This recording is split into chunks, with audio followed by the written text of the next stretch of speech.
de différentes places que tu peux mettre du parfum. Grossièrement, il y a 4 types d'endroits que tu peux le mettre. C'est c'est sur ta peau, tu peux en mettre sur ta peau sur les points de pression, les points de chaleur. Tu peux t'en mettre dans les cheveux, tu peux en mettre sur tes vêtements. Donc, chaque place, pourquoi est-ce que tu voudrais t'en mettre à une place plus qu'un autre? Il faut comprendre que le parfum, c'est finalement, là, c'est assez simple la composition d'un parfum. C'est de l'alcool avec des huiles parfumées, soit des huiles essentielles, soit des huiles qui sont un composé chimique, soit que c'est obtenu de différentes façons, là, mais grossièrement, c'est des huiles naturelles ou synthétiques qui sortent de quoi? Comme les huiles essentielles que tout le monde n'arrête pas de parler, là, ça en fait partie, qui sont mis dans de l'alcool, c'est dilué là-dedans. Et en gros, qu'est-ce qui se passe? C'est que le parfum s'évapore, l'alcool s'évapore, il y a une partie des huiles qui reste sur toi et qui s'évapore aussi. Et ben, c'est ça qui fait le parfum finalement. Donc, pourquoi est-ce que tu mettrais des parfums à différents endroits? C'est justement pour avoir un contrôle sur l'évaporation de ton parfum.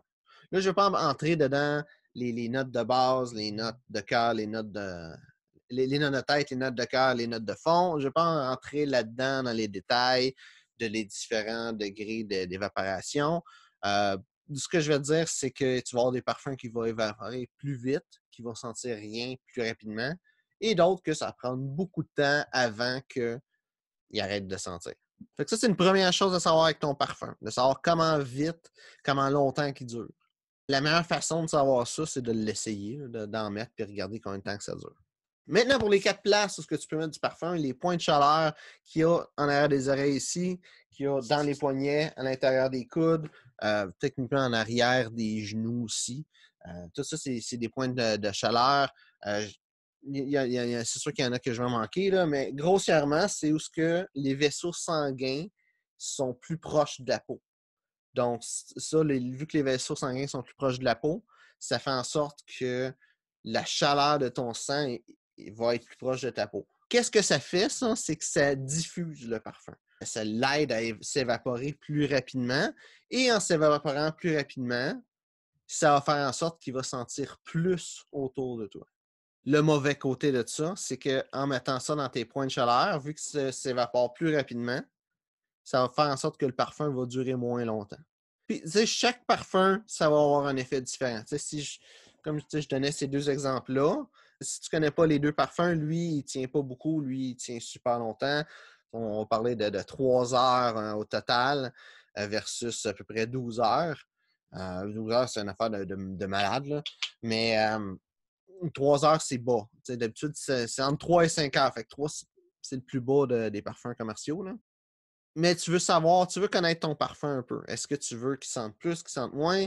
Et est-ce que ça vaut vraiment la peine de juste en mettre sur les points de chaleur? Est-ce que tu vas en mettre ailleurs? Pour qu'est-ce qui est de la peau, ben, ta peau reste chaude quand même. Si tu touches ton avant-bras, l'avant-bras, il est pas super chaud versus l'intérieur de ton poignet. Tu le verras peut-être pas tant, là. Ou en dessous de tes bras, c'est beaucoup plus chaud dans ton coude, c'est beaucoup plus chaud que tes avant-bras. Mais ça reste quand même que ton corps est chaud, qu'il y a une certaine température et que ça va aider l'évaporation, mais moins que si tu mets ça sur des points de chaleur. Ensuite, tu as les cheveux qui est quand même proche de ta tête, surtout si c'est dans tes cheveux en arrière, dans ton cou. Si c'est une femme, tu as les cheveux plus longs, ben, ça a bougé. Qu'est-ce qui est le fun des cheveux? C'est que justement, le parfum, ça a bougé, fait que les molécules peuvent s'en aller un petit peu partout, mais sans nécessairement être au point de s'évaporer.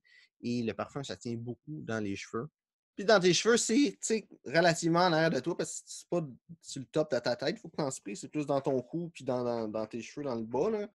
Le bon côté de ça, c'est que ça tient bien, ça continue de s'évaporer, mais pas autant que si tu t'en mettrais sur ta peau, sûrement, surtout pas autant que si tu t'en mets sur tes points de chaleur.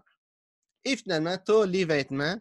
Et le bon côté de ça, mis à part si c'est un coton-ouaté ou un manteau que tu ne le laves pas toutes les fois que tu le portes, là, ben, mis à part que ça va continuer de sentir, surtout si c'est une affaire de même là, que tu mets dessus. Là.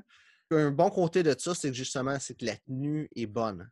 C'est surtout pour un gars qui va avoir une chemise comme moi, que tu mets ça sur ton col, c'est loin de toi, c'est loin de ta peau, c'est loin de ta chaleur corporelle. Ou une femme aussi peut avoir sur un foulard ou peu importe, ou sur n'importe quoi que tu portes qui n'est pas directement sur ta peau. Là. Dans le fond, de mettre ça sur tes vêtements, le parfum, ça a une très bonne tenue, plus que partout sur ta peau. Par contre, ça a une moins bonne projection. Le monde va le sentir moins loin. Ou ils vont le sentir, si c'est quelque chose qui se sent très fort, mais pas moins longtemps. C'est pour ça que dans une vidéo, ce que j'avais déjà dit comment mettre du parfum, moi, je recommande d'en mettre en arrière des oreilles, en arrière de la tête et chaque côté du col. Parce que ça fait le meilleur de tous les mondes. Ça reste dedans tes points de chaleur, ça reste dans tes cheveux, puis ça va sur tes vêtements. Donc, ça, c'est vraiment ton choix personnel. Moi, c'est ça que je recommande. 5 sprays, c'est ça qui est le mieux pour presque tous les parfums.